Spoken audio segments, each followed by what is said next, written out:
Hello. Today we are pleased to have on, in another return visit, Doug Priest, known as 10-Minute History on Reddit subreddit.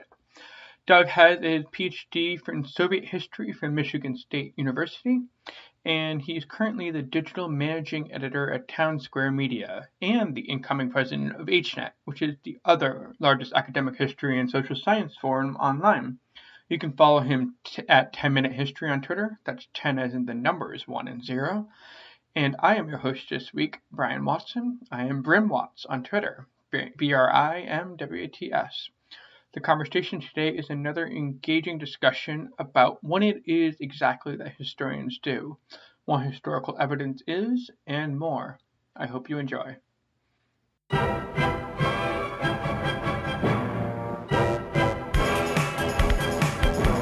Welcome to the Ask Historians Podcast. Hello, and welcome back to the Ask Historians Podcast. Today we are pleased to have back Doug Priest, also known as 10-Minute History on Ask Historians. And I am always pleased to be your host, Brian Watson. And you can hear Doug also previously on episode 95 talking about the revolution before the revolution in Russia, and on episode 86 where we talked about what it takes to be a historian, the tools and the backgrounds you need, and all of that. Today we're kind of turning to that sort of topic. We're going to continue our discussion on methodology. We want to talk about a topic we've seen come up a lot on discussions around history and, of course, on Twitter. So let's see if we can clear up the fog of war for you. First things first, welcome back to the Ask Historian Podcast, Doug. Hey, thanks for inviting me back. I'm glad to be here. Always glad to have you back on. Yeah. Normally I like to begin this conversation by asking what got you interested in history, but I think you've done that before to some extent. But if you could sketch out how you got into a history PhD and what you're doing now, which is not really the traditional path, I think our listeners might be able to take a lot from that. Yeah, sure. So just to give people a little bit of background, my specialty is in Russia and the Soviet Union. My PhD is in Soviet history specifically. Finished up in 2016 at Michigan State University.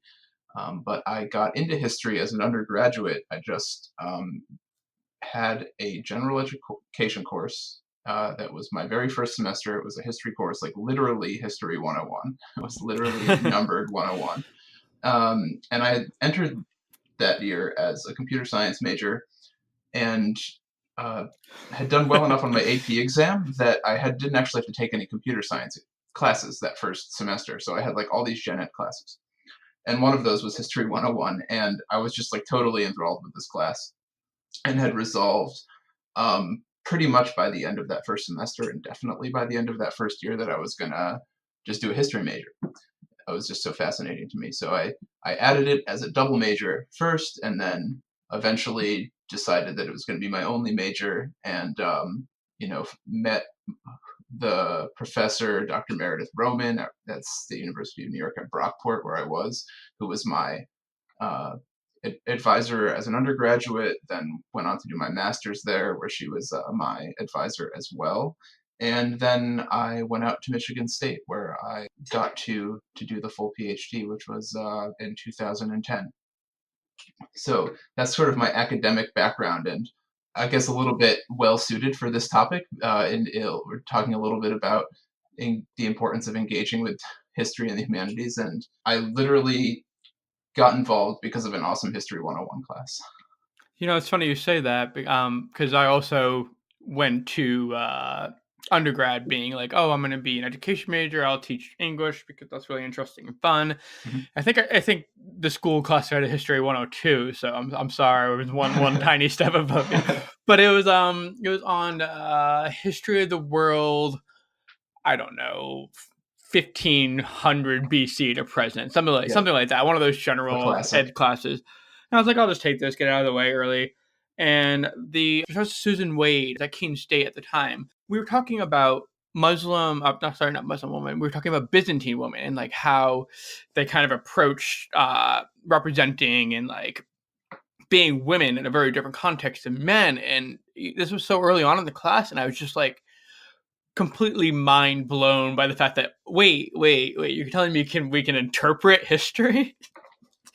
And that really like kind of got me over to thinking about doing a history major. So I added both a history and English major and kind of continued along that path and got a master's and just couldn't really stop once I started. Yeah, I mean, that's why I'm glad I ended up going to a liberal arts college that made me do all of those things. I don't think I would have done them if I didn't have to, but it ended up working out really well, as you can tell. But you also asked about the fact that I am not going along the traditional path, which is true. After I finished my doctorate, I decided to leave the academy to not pursue a tenure track job for a whole variety of reasons. I think that's probably a podcast episode by itself. But I'm now working as a digital managing editor. So I'm basically a managing editor for all the digital content, which is, articles, podcasts, videos, and that sort of stuff at an entertainment media company. It's kind of interesting, and I think maybe we should talk about Laporte's article first, because as you just mentioned, you chose to lead the academy. So it sounds like you might have sort of reflection on that. And for listeners that aren't really aware of Laporte articles, she had an interview with the Chronicle of Higher Education, in which her famous quote, she talked about the academy is largely responsible for its own peril. And the question, I'm just going to read it here, for the Chronicle is, how does the academy implicated or imperiled by its moment epistemological crisis? And she's kind of talking about the crisis around fake news in history and what we see on Twitter and with the important politics. She says the academy was largely itself responsible for its own peril. The retreat of the humanists from public life has had enormous consequences for the prestige of humanistic ways of knowing and understanding the world. University has also been complicit in letting sources of federal government funding set the intellectual agenda. The size and growth of majors followed the size of budgets, and unsurprisingly so. After World War II, the demands of national security state greatly influenced exciting fields of study. Federal government funding is still crucial, but now there's a lot of corporate money. Whole realms of knowledge are being brought to the university through commerce. I don't expect the university to be a pure place, but there are questions that need to be asked. If we have a public culture that suffers from lack of ability to comprehend other human beings, we really shouldn't be surprised. The resources of institutions of higher learning have gone to teaching students how to engineer problems rather than speak to people. Yeah, so there's a ton there. And so we're talking about an interview Jill Lepore, she's a historian, professor at Harvard, gave with the Chronicle of Higher Education, which is a kind of a publication that has all kinds of things to do with higher ed, just not just articles like this. And this idea is something that I think resonates with a lot of people in a certain way, but I'm not totally on board with what she's saying, especially regarding the sort of retreat of humanists from public life. I think there was a period of time when that was true, but I think we've kind of come out of it. I mean, the public discussion surrounding things like history is still a little bit fraught, but there's a really rich historical community and conversation going on in places like Twitter all the time. Kevin Cruz, Princeton professor of history, excellent historian, has kind of become Twitter famous for going after Dinesh D'Souza and his crazy historical ramblings. But he also is an excellent historian himself and talks a lot about that on Twitter. He's one that's probably come to mind the most. But, I also think it's worth just pointing out Ask Historians as a place on the internet that, historians are engaging with people, because, I mean, what do you guys have now? We have 700,000, 800,000 subscribers. I mean, that's a lot of people. Yeah, close to that, and also over 2 million readers a month. And to have a post on Ask Historians, and we talk about this to some extent, but somebody who posts on Ask Historians, Sarah Gilbert, did her PhD thesis on studying Ask Historians at the community, and one of the points she made is that somebody that posts on Ask Historians might get 1 million viewers on a question of something maybe where their PhD thesis maybe had 10 readers. No, that's totally true. Yeah. And she herself, a large proportion of her PhD readers came from people just coming from Ask Historians, but she herself, just by posting on Ask Historians, saw hundreds of thousands of people looking at her PhD thesis and her research. So it is kind of like public history done in weird places almost. Yeah, and I think that's just a sign of the changing, media landscape. The academy is kind of notoriously slow for catching on to these sorts of trends, and some place like Ask Historians is not even, not affiliated with a big public history program somewhere or anything like that. It's all very, um, it sort of grew up organically, and its interaction with the academy has been um, based mainly on individual professors who have gotten involved, people who are Mm-hmm. grad students, and so forth. And so um, I think at this moment, we're talking at the very end of 2018 here. I'm not sure when this podcast episode will go It would live, probably be but very very beginning of 2019. yeah. So the few week interlude here is not the point so much as by now, at the end of 2018, we've really got I think, a pretty robust, growing discussion by historians and people in the humanities in public spaces, Mm-hmm. and are doing all of these things right. And it doesn't mean that historians are out of the woods, in the Mm-hmm. sense that history programs are still seeing pretty low numbers of majors compared to where they were, say, 20 or 30 years ago, at least. Mm-hmm. And uh, there's a growing issue with people who are getting their graduate degrees, finding jobs inside the academy, and when they do find those jobs, they tend to be more like precarious adjunct positions. And so there's reasons to worry about the profession and about the fields that we study, but I don't think it's all gloom and doom either. Mm-hmm. Do you think about and I'm not, I don't actually know your own individual reasons for the academy, but do you think about that in terms of Lepore, or Lepore, the point Lepore making? Um, so I don't tend to. I think there's um, for me personally, I had a bunch of reasons, both professional and personal. I think the prospect of spending, 3 or 5 years trying to piece together postdocs and adjunct positions on the way to getting a tenure track position, that's a path that works for a lot of people. That it doesn't work for everybody, but maybe I could have gotten there or not. But it didn't seem like spending those 3 to 5 years doing that was something that I felt comfortable doing, um, Mm-hmm. professionally or personally. Like, I've got a family, and I had to think about, like, am I going to drag them around to different cities, and all those kinds of decisions that go into it. So for me, it's not so much that the field itself wasn't what I liked doing. There's some things about being somebody working in the academy that I didn't love, but in terms of studying history, that's something that I never burned out on. Mm-hmm. So, in context of the Lepore bit, do you think the academy is responsible for its own peril? I think that it was more than it is. I'm being overly optimistic here, but I think that we're coming out of a period that was particularly bad, and I'm hoping that, because so many people, whether they're inside the academy still or outside like me, with a degree and who just likes to still engage with the public on these topics, the fact that more of us are doing this is a good sign. And um, that I don't think that change happens overnight. I think we've seen a pretty dramatic increase in very public spaces like Mm-hmm. Twitter, um, in the last 12 months. And so I don't think you're going to see the downstream effects of that overnight. Interesting. What can you I would really good, I have some points to make about like that, the impact of public spaces, but can you kind of expound on what you mean by like when it was, how we got to the point where we might have been responsible for our own peril, or and we can talk about how we might not be anymore?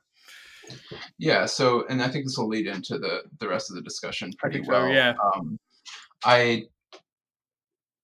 I can't necessarily substantiate absolutely everything I'm about to say, but I think it's generally agreed upon. And so I'll do my best to summarize how I feel about this, which is that there has been a period, probably I want to say like the last 15 to 20 years, where for a bunch of reasons, some internal, some due to uh, the field being politicized, where historians in particular and those working in the humanities have been, I think, a little bit overly cautious about being really gung-ho about advocating for their own fields in public spaces, for worry about being called out as liberal or left-wing or something like that. That politicization of the fields has been is something that I think we'll probably end up talking about when we get to the nitty-gritty about bias. But um, I think a response to that was a little bit of turning inward, staying a little bit too cloistered, and not quite engaging as much with the public as Mm-hmm. should have been. And with the rise of a bunch of new platforms and I think a pretty substantial sea change in the way people talk about topics adjacent to ours in public, um, we're starting to see that turn around again. I accidentally muted myself. I would say to any listeners, if you're interested in what Doug is talking about, and I largely agree. There's a great book by Peter Novick called That Noble Dream, and it's a history of history. It's usually used in graduate level historiography classes, but he kind of goes to the end where he's kind of talking about oh well, historians haven't really responded to the threat that postmodernism brings to us, and the realization that there is no such thing as neutrality. There's no such thing as a truly unbiased person. Historians haven't really responded to that. We've just kind of turned inwards, and that's where he leaves the book. And it's a very, very unsatisfying ending, especially as a graduate student. And I was talking to the women of Dig History podcast a few episodes ago, and they made the point, and it's something that I agree with. And I, up until, I don't know, a few months ago, I probably would have agreed that with Lepore that historians are responsible for this. We haven't done a very good job of justifying our existence in the way that scientists can do. A scientist can be like, well, you need to fund me and my PhD because I'm creating all this money for the university. And historians can't really do that. So I would have agreed with Lepore up to a few months ago. And we were talking, Dig History and I were talking about in our interview, like, is there a point to history now? And Lepore is not, she's not on Twitter. She's not on podcasts. And that's really where the historical revolution, this modern historical revolution, these people coming from all these walks of life and these historians coming from all walks of life to engage on Twitter, whether it's literally fighting something a politician said that's historian accurate or doing a long form interview podcast.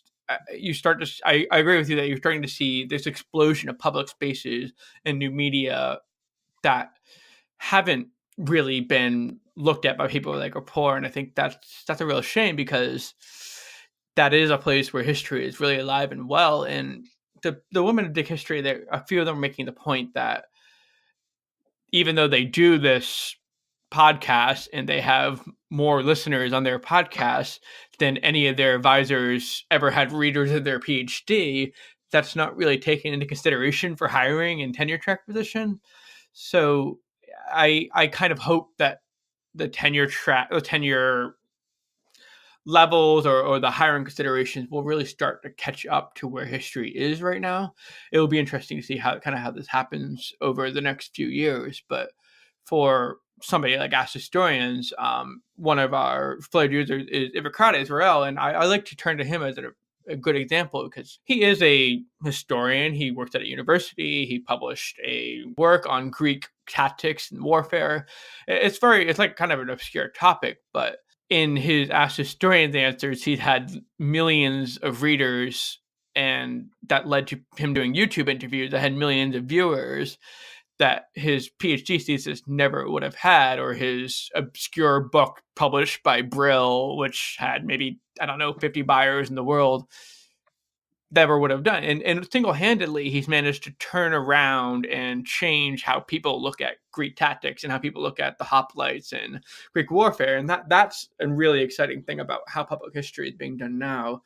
And I hope tenure catches up to that. But I agree with you that we have to look at kind of alternative ways of doing public history. And I think Lepore might be wrong in this case, which is, and that's not to, we're not here to trash on Lepore. She's one of my favorite historians. Yeah, she's a great historian. This is we're just talking about a specific article here. I went out last March to Michigan State. My old advisor was retiring, and he had a conference, so he invited all of his former students to give papers on whatever they wanted. And I took this opportunity to talk to a room full of Russianists mainly about AskHistorians, because I decided like they needed to know about what people were saying about their topic beyond the walls of the university. That's cool. And so I gave this like 20-minute talk on AskHistorians and what we're doing and what the audience looks like and all of the kind of stuff that people are going to be familiar with. But it was largely unknown to most of them. A few of them had heard of it but hadn't really engaged with it at all. And I was like, this is the place you need to be if you want to be talking to people about history.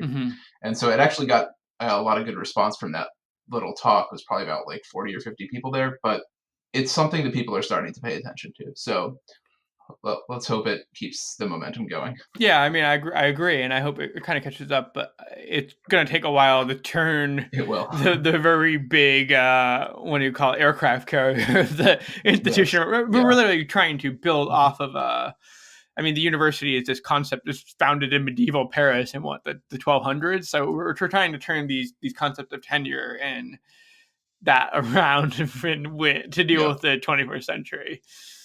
Yeah, the tenure point is really important because, when you're on the tenure track, it is imperative to be spending most of your productive time doing things that will improve your tenure portfolio. And that just means a lot of young scholars who are going to be most adept at doing the kind of things that we're talking about are discouraged from doing them. So as we, maybe start to see a little bit of additional thought put into what can go into a tenure portfolio, maybe we'll see more of those scholars engaging in a way that is, helping them professionally and reaching out to the public a little bit more. So I don't have a spot on the tenure committee, unfortunately. So I can't add that to my personal to-do list.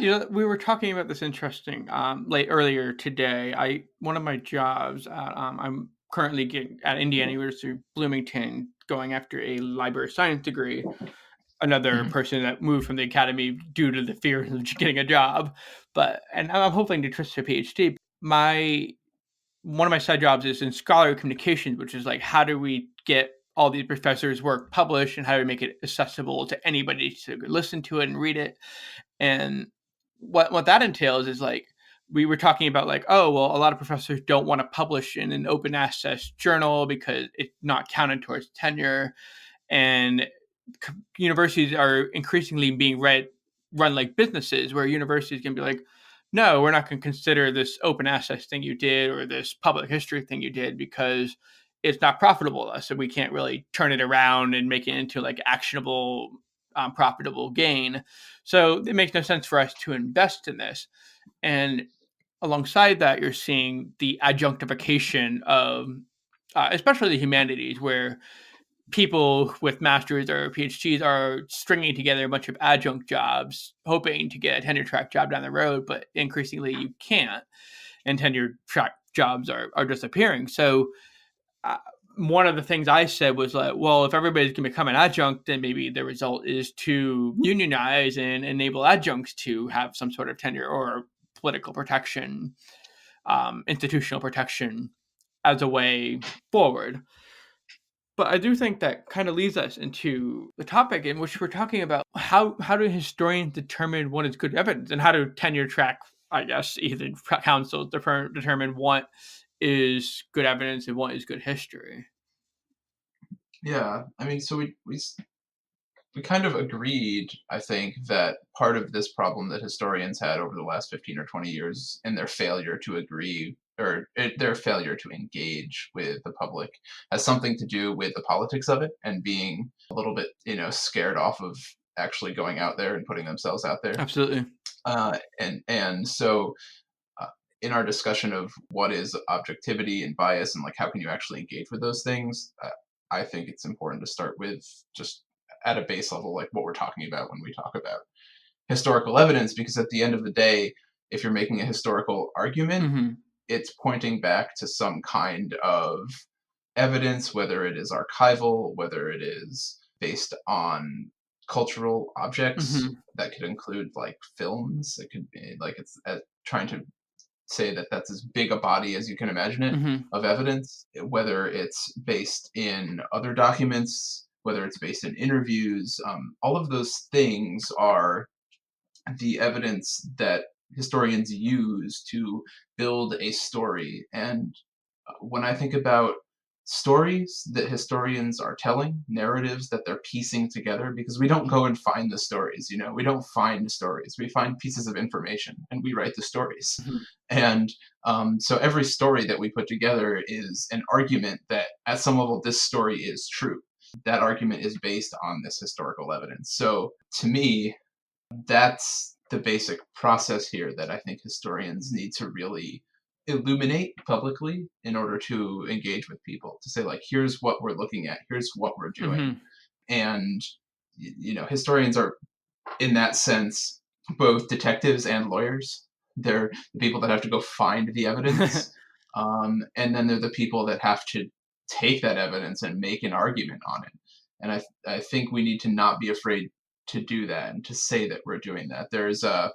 I'm actually writing a little article about this right now. Mm-hmm. So maybe by the time this goes live, we can include the finished version in the show notes or something like For that. sure. But it's basically about this exact idea of being willing to make the argument and not be afraid to tell people that you're making an argument and not relying on just showing data or showing evidence and being like that's where my responsibility ends, but that there's an actual argument that you're building in the same way that a lawyer builds an argument in a case. And I think people are skittish about the lawyer analogy because it's like, oh well, whether it's true or not, it's just about making the argument and convincing people. But like that's what rational discussion is. That's what rational discourse Mm-hmm. is. It's people making arguments back and forth at each other. And over time, that's how we, use those pieces of evidence and those arguments to build our fields. So I think we need to not be shy about the fact that that's what we're doing and that that's what pretty much everybody's doing who's in the business of research. I'm just Googling. I was looking for a particular article. I think it was by Carl Becker, maybe. But it's a historiography argument. He's like, one is the history of a fact. How do we establish historical fact? And he says, well, a historian, as you were saying, will discover something in an archive or something in a journal, and then they'll publish it, and then people will take that and look at it from different angles, and they'll incorporate it kind of into the narrative of what history is, what the narrative, like how things happened. Like it means something to say like the Boston Tea Party was a bunch of white men throwing tea into the harbor in a specific protest against the king. And it means something very different when a historian came along and says, oh, wait, they were all dressed up as Native Americans. So like that means something very different to someone who is Native American or comes from that background today. And it also means something very different for the people at the time. So you have to look at these historical facts and these historical evidence as it evolves, and that's what historians do. And to some extent, that's what law is. But historians are also detectives, and that we're searching through an archive for something. Like an example from my own research is I work at the Kinsey Institute in my other job, and we're archiving a media collection, and it's like every newspaper that ever mentioned Kinsey is in this archive. And one was this newspaper from Delaware, and it talks about Kinsey saying the Delaware whipping post was a bad idea. And I was like, wait a second, the Delaware had a whipping post in the 1940s, and turns out they did. They still whipped people on a whipping post up until the 70s. So what does that say? That Delaware had a whipping post, which we kind of associate with medieval England or France, up until 1970 or so. So we're detectives, and we're searching through an archive for evidence that supports our argument, or just supports like a way of looking at history in a new light. But we're also lawyers, you say, and in a sense, we're doctors. We're trying to diagnose, and this comes from Adam Rodman of the Bedside Rods podcast, and he's a flair on us historians as well. He said that a historian, in some ways, is similar to a doctor, and that you see these things happen, and they're symptoms in a sense, and you're looking at the symptoms, and you're trying to create the cause, and you're trying to create a story.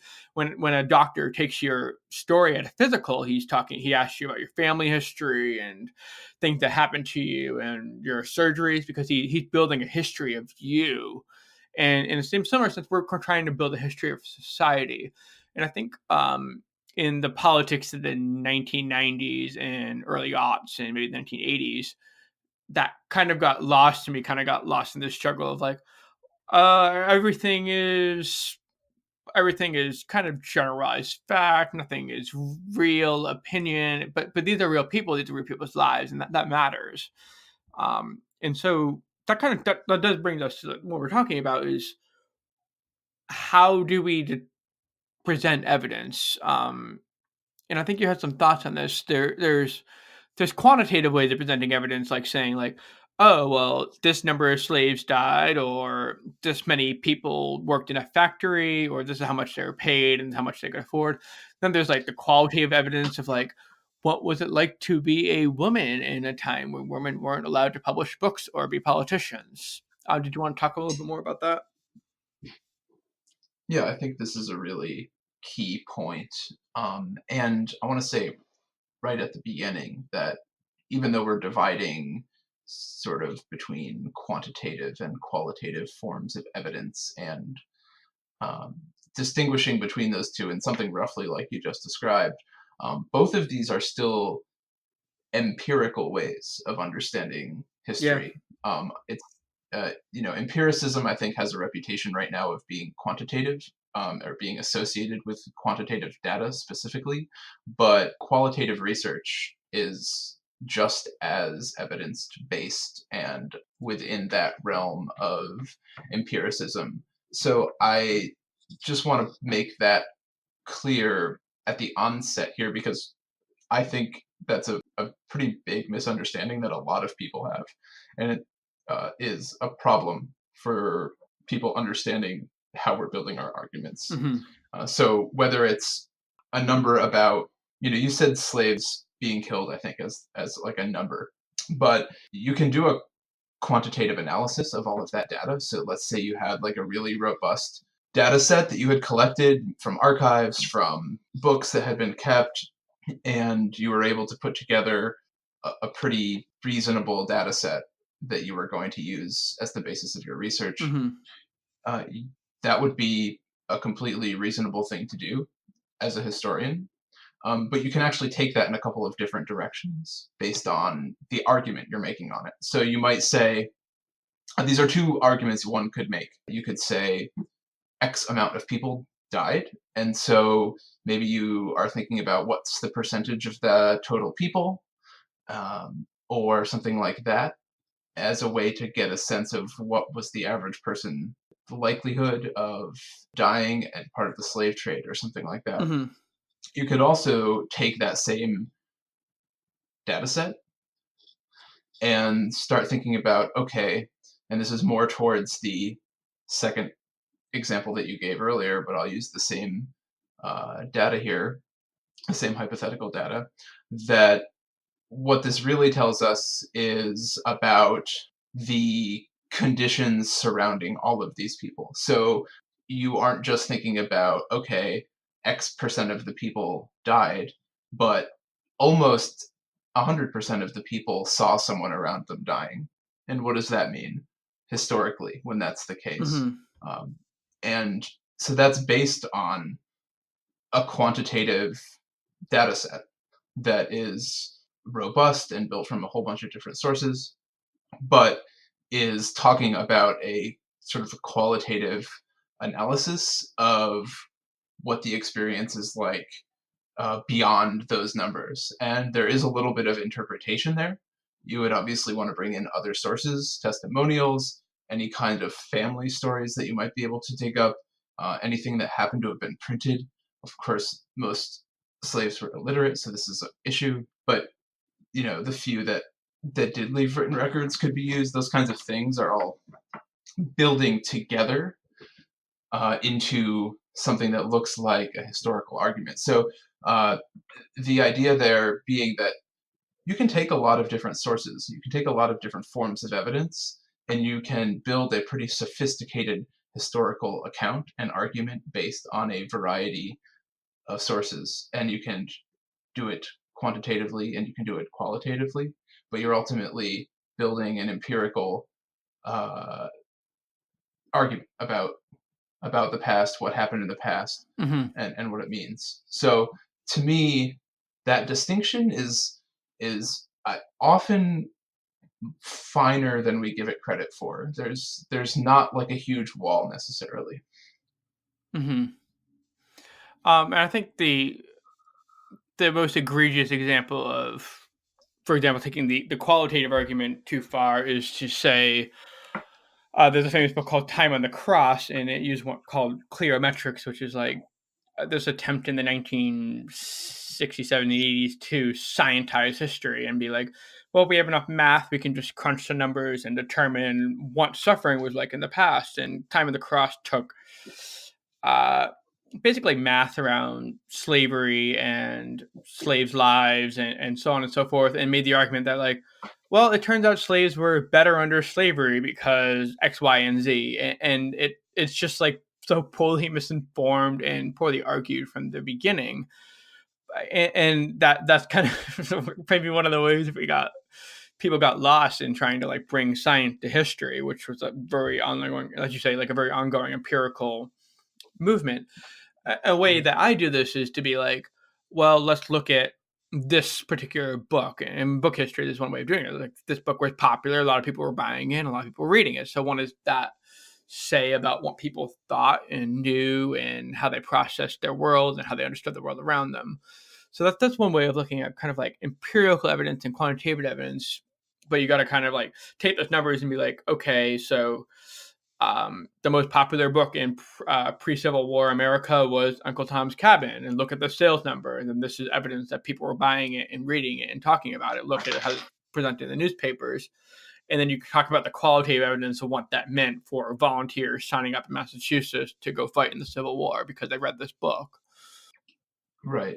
And this is something that is both a little bit misunderstood and I think important to combat, just because we there's all sorts of I think like STEM versus the humanities kind of arguments that go on, and I totally understand sort of why that happens. Some of it has to do even with the institutional things that we said earlier about funding, and there's reasons for the practical competition on a university campus. But from my perspective, there's far less distance between STEM and the humanities than is often supposed. You can make an irresponsible argument based on pretty much any data set, whether it's based on economic data. Sounds like I'm not familiar with the book that you cited there, but Mm-hmm. that's what I'm guessing. And uh, you can also take a isolated story and try to make it into something that is much more significant than it necessarily should be. Um, but those kinds of things, the responsibility of the argument, the robustness of the evidence, individual historians should be introspective and should be willing to engage with this topics in their own work. But ultimately, that's one of the reasons that we have peer review, because those things get sorted out in that process, and then also just in the historical discourse. So if something makes it to publication and other historians are engaging with it, that's really where the arguments happen. So there's real value in the discourse and the discussion that surrounds these things. It's not just like, oh, I went into the archive, I found these 300 pages of things that no one had seen before, and now I've added this to the historical record. Like, that sort of thing does happen a little bit when you're doing research. Like, you do find new things, you do tell new stories, but the arguments that surround those stories are really where all of this gets sorted out. And so there's no magic in the fact that something just made it to publication. It's a process, and we're engaging in it all the time. I mean, it's what we're doing right now. It's what we're talking about. So I would encourage people to think of it that way, as a process. So think of historical arguments and discussions, and scientific arguments and discussions for that matter, as processes and not as artifacts, not as things that get published and then are true. Yeah, and I just feel obligated to say, as somebody who's studying archives, it's so often something that historians do is like, I went into the archives and I found this thing. Well, you went into the archive and you found this thing because there's an archivist there that did all that work and determined that the thing was important, and putting the founding aid and presenting it in a box and like brought it up for you specifically. So a lot of that work also gets ignored, but those archivists are also in turn informed by the historian's work. But I think to draw on larger on what you're saying, the Kevin M. Cruz Twitter thread, and I'll just read it here so listeners can have an idea of what we're talking about. Kevin Cruz, M. Cruz, is a historian of white flight, the new suburban history, spaces of the modern city, and fog of war, one nation under God, and fault lines. He talks about, in his Twitter thread, August 20th, he says, when I talk about lynching, I give my student the numbers. As part of my first lecture in my course, I note the rising trends of African Americans lynched before 1920, telling students there were 36 African Americans lynched in 1917, another 60 in 1918, and another 76 in 1919. I give out the numbers, and they write them down. Numbers serve as a way for us to get our minds around such unspeakable tragedy, to quantify it, to track it, to try to make some sort of sense of it. But it's also a way to minimize the true terror of what happened. Later on in the lecture, I dive into numbers a bit more. I note during the 1930s, there are 28 lynchings of African Americans in Mississippi. Then I pause. 28 lynchings in 10 years. In the grand scheme of things, it may seem like that doesn't sound like a lot to you. But those 28 people represent more than a simple number. Then I launched into the details of the 28 lynches, drawn over the short accounts that open up Charles Payne's brilliant books on the Mississippi freedom struggles. I talk fairly fast for Southerners, but I go really fast here deliberately. Students try to keep up with the details that come so fast and hard. One of the lynchings involved a blowtorch that the pencils soon stop and the room gets really quiet. When I've recounted them all, I return to the number. I remind them that 28 stands for 28 human beings who were tortured, mutilated, murdered, and then quite often mutilated again after they had died. But to remind them that it wasn't just those 28 who were affected. Lynchings were, first and foremost, public acts of violence. They were public in that they involved large numbers of white Southerners, of course, but they were also public in that they meant to send a message to even large numbers of black Southerners. Lynchings were meant to remind all African Americans that their lives could be snuffed out on a whim. Local law enforcement was often complicit in the act of lynching, but even if it was not, it turned a blind eye. Judge and juries, too. Death might come, but justice wouldn't. And that was the real power of lynching. Every African American in Mississippi knew they could be the next victim, and as a result, every single one had to live in a state of terror on a daily basis. Only 28 were lynched, but everyone else lived in terror as a result. Right. So, I mean, that's just a great example of exactly why just numbers doesn't necessarily tell an accurate historical story. Mm-hmm. And that's not necessarily an attack on using numbers, right? Like, the numbers are actually important. Mm-hmm. But there's some more legwork to be done there to build an argument. It requires understanding something about society and culture and policing and politics in those times and in those places. And that's why historians are always talking so much about context, because just like one isolated fact or one isolated piece of evidence, if you want, um, doesn't tell you a ton by itself. It's about how it fits into the entire body of evidence that really lets you say something interesting. Hmm. So how do we, as historians, kind of address the fact that, like, oh well, 20 African Americans were lynched in 1930s, but because of the mismanagement of the Hoover administration or the Roosevelt administration, 5,000 white Americans died, or 5,000 Americans died in this way, or because how do we deal? I guess my question is, how do we deal with whataboutism? How do we deal with the second topic is how do we deal with accusations of bias and when we do history? Yeah. So there's a couple things here that probably need to be said right away. One of them is that there's two kinds of these accusations.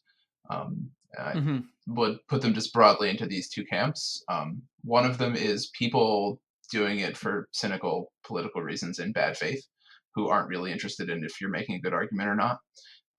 Those can be safely ignored in all circumstances. The rest of them are people who are really trying to, get at what it means for something to be true. Like, and there is a lot of good faith discussion on this. There's even a lot of good faith discussion on this among people who are making very similar kinds of accusations to those in the first camp. But what I don't want us to get bogged down on is how do we handle trolls or people acting in bad faith. I want to talk about, how do we really be introspective about our bias and our objectivity, and how do we engage with those topics? Absolutely. And so to do that, we have to take, the good faith, serious arguments about what we're doing. For me, objectivity ultimately is about basing your conclusions, your arguments, and obviously the conclusions that follow in trackable evidence of the types that we just laid out in the previous segment. If you're doing that, then ultimately you are on that track of objectivity. That doesn't mean that you've eliminated all bias Hmm. necessarily, but it means that you're playing the right game. And if you are, doing anything from as an egregious thing like fabricating evidence, or even just being sloppy about citing things, or not being really clear about like what your whole source says. So like let's say you have a letter and you pick out like two sentences because you think they say something that you want them to say, without giving it the context of the rest of that letter. You could be doing something there that is really not based in the evidence anymore. It's like in sort of short terms, you're just cherry picking evidence. So um, those are things to watch out for Hmm. as historians as we build our arguments. But this follows, directly from the conversation that we had, in that it means to be objective is to base your claims on verifiable evidence. That's why we have these big, long citations at the bottom of every page so that other historians can actually go and say, does this source say what this guy says he says? Can I find this thing and come to a similar conclusion? That doesn't mean everybody who sees it is necessarily going to make the same argument, Hmm. but it does mean that people can engage with your work and with the same evidence that you've used to build your argument. Yeah, I think that's something that's really misunderstood about history because people understand, and I say people kind of like, and maybe I'm operating from my general assumption of what the public is, but people kind of understand, like, if you go into court and you make all these nonsensical arguments and you don't do things right, you're probably going to go to jail for a long time, or you're not going to win this court case. But people just kind of assume that anybody can do history. But you have to make those arguments in that way, and you have to back up your claims with what we call the scholarly apparatus. You have to use the historical sources. It has to be in line with the historical method. These are sort of the rules that we have in us historians for that reason. You can't just roll in and be like make a radical claim about, I don't know, FDR actually provoking the Japanese into World War II, which is something that's been done, or say that, well, actually Hitler was Jewish and was in favor of the Jews. You have to, these bills are probably like weak examples. I can think of better examples, but you have to make these arguments in a way that makes sense. And people, the assumption is that you can't. The assumption is that I'm kind of losing my point of how to phrase it. Does that make sense? Yeah, and I mean, I think the place that this gets sticky and the place that people are going to have questions is about, okay, what is it that makes this interpretation better than that interpretation? So let's say that we've all said, here's the body of evidence. We all agree that these, documents are the ones that we're talking about. Mm-hmm. Why is, person A's conclusion more believable than person B's if we're all just kind of using the same stuff Mm-hmm. here? And that's a real question.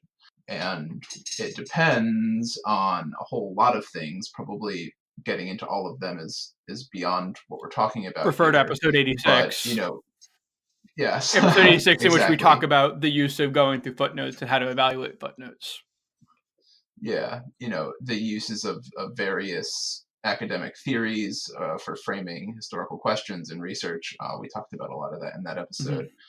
And so I won't go all into that again here, but what I will say is, one, it is possible that you can have 2 or 3 or X amount of readings of of a body of evidence that are at least plausible. And, those things get worked out, as I said earlier, in the literature and in people making the arguments over time. But just because there can be more than one plausible explanation does not necessarily mean that every possible explanation is correct. And I think this is a journey that a lot of students go on when they're studying the humanities. I think I probably went on it myself when I was an undergraduate, where you come in and you think, like, I'm going to learn what happened. I'm just going to learn. This is the truth. This is what happened. I'm going to learn it. Because, like, that's the mentality I'm bringing to my class. They're going to test me on it. I'm going to know it. It's going to be fine. My sweet summer child. Yeah. And so you go to this class and your professor is like, we're going to read these 5 books, and you read them and the arguments are like, they don't necessarily line up perfectly. And you go into class and you're like, hey, professor, what the hell? These both can't be right. And the professor says something like, well, look, what's the argument in play? And you say, like, well, this guy's saying this and this woman's saying this. How do I know which one is right? And you have this conversation in class. And so some people at this moment fall down like a infinitely deep hole of, like, everything can be justified, where suddenly there's a concern that every argument that anyone could possibly make needs to be taken seriously and is, equally valid and whatever. Yeah. And then at some point, hopefully, like, not too long later, but when you end up realizing, like, okay, not everything is justifiable, but there is a bunch of stuff that is justifiable. Or we all have a book where we think to ourselves, I don't really agree with this person's conclusion. Like, it's okay. Like, it's reasonable. Like, I see how they got there. I'm not necessarily there myself, but this is a worthwhile contribution to the field. You know what I mean? And so that kind of thing, you have to get a little bit comfortable with that uncertainty in order to engage with the questions of bias, which come next, which are like, okay, what is causing the difference in interpretation?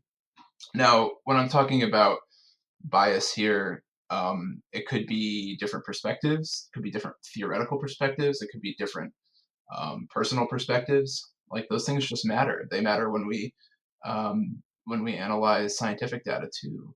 They're going to be something that we have to engage with and be introspective about. We don't want to be robots in the sense that we're not trying to eliminate all of our biases. It is much, much better, in my opinion, because you will fail to eliminate all your biases, to make them as clear and transparent to your readers or your listeners as possible so that they can understand fully your perspective when engaging with the things that you're writing. And so to do that in a transparent, good faith way is a really critical part of being intellectually honest as a Yeah, and historian. this is something that's true. In my I guess my perspective or true in my mind right now because I'm doing a research project on sexual classification in the 1940s, 50s, and that was like Alfred Kinsey, and that was like some of the very first like sexologists, and they only classified the world into male and female, and heterosexual and homosexual, and they had some very deep rooted assumptions about what heterosexuality meant and what homosexuality meant and what gender meant. I mean, the concept of gender wasn't even really settled as we would think of it. They would conflate gender and sex being the same thing, which is something that a modern historian wouldn't do. So you sometimes you have to like read that into this past historian's work, and that's one way of maybe evaluating like, is this historian any good? Like, I can look at their work. One, does it mean that they're a 1950s white man arguing this one thing about this group of people? And maybe a 2010 historian is going to argue about this group of people in a very different way. And that's one way of maybe evaluating what's more recent and what's better. But it's also just being aware of your own biases and the perspective you're bringing to a topic. Another historical project I'm working on right now is actually on Twitter. It's at polyhistory, and it's like kind of tracing the history of non-monogamous individuals in history, and you're kind of talking about like, well, this person is polyamorous and this person is polyamorous because there isn't really historical research or work out there on this. But you also get really fast once you start going previous to 1950 or 60 or so. You get really fast into like, well, this was a man who had several partners. Was he polyamorous or was he cheating? Or like, how do you define what this identity means in the past? And you can't. You have to like be aware of your own biases. You can't just read your own identity into the past. You have to like bring those forward and kind of like look at that in context. So yes, we all have biases, but being aware of that, and that helps. Being aware of my own bias as a non-monogamous person helps me be like, oh wait, I shouldn't jump so fast to be like, um, Victor Hugo, who him and his wife had other partners, they were obviously polyamorous. I have to be aware of my own context, but I also have to be aware of like what it meant in his context. Um, so that helps to evaluate, and a respectable historian, as you said, is going to put those things up front. Yeah, and it's something, we all have, and they're not necessarily, things that are Mm-hmm. static. They're not things that are unchanging or unlearned. Um, so just being introspective is really important there, and being aware of uh, the time period that you're studying, like you're talking about, and trying to uh, not disengage with your bias, but rather understand how it's causing you to Yeah. look at your sources.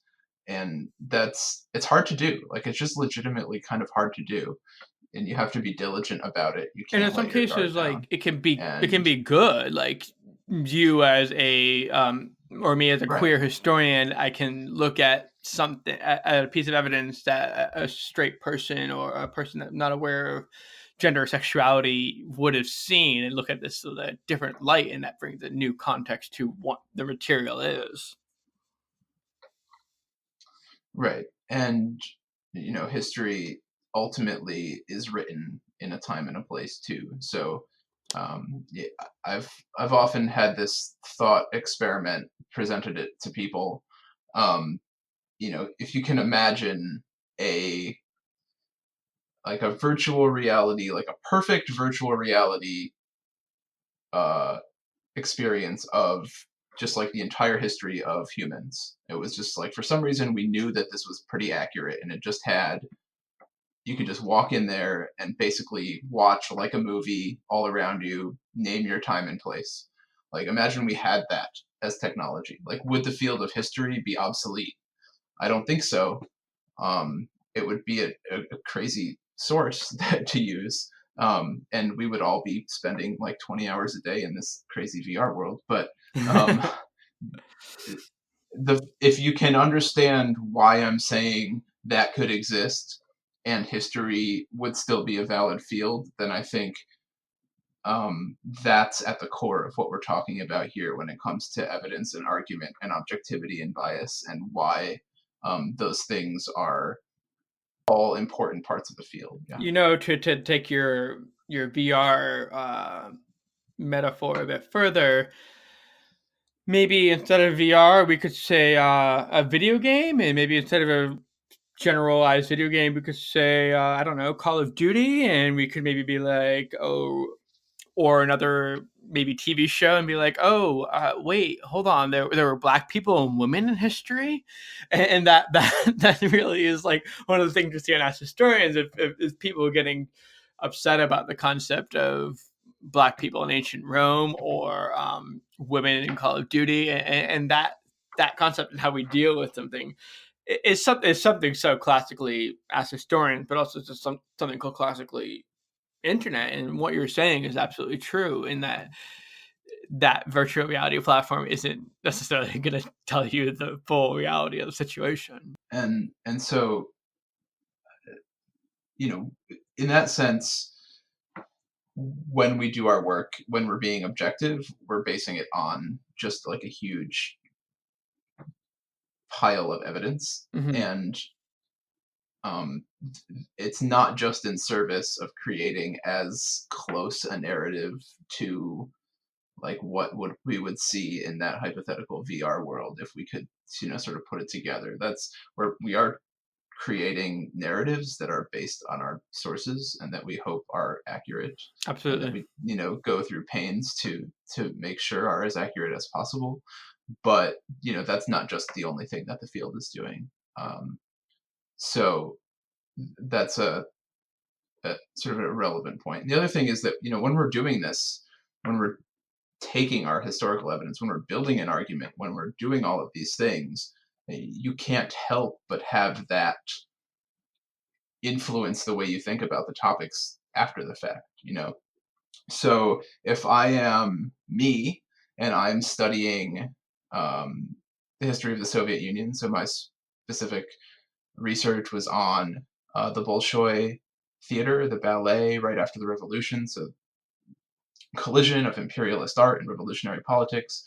And I, doing that research has made me think about the revolution differently in the way that, policy affected the way things actually happened on the ground, for example. Mm-hmm. And so if I come to a conclusion like this, when politicians make policy about how they want to shape culture, it doesn't necessarily end up shaping culture in the way they think it will. And in fact, in my case, in my research, I found that the policies put in place specifically to encourage what they thought was something like revolutionary dance ended up sort of solidifying traditional forms.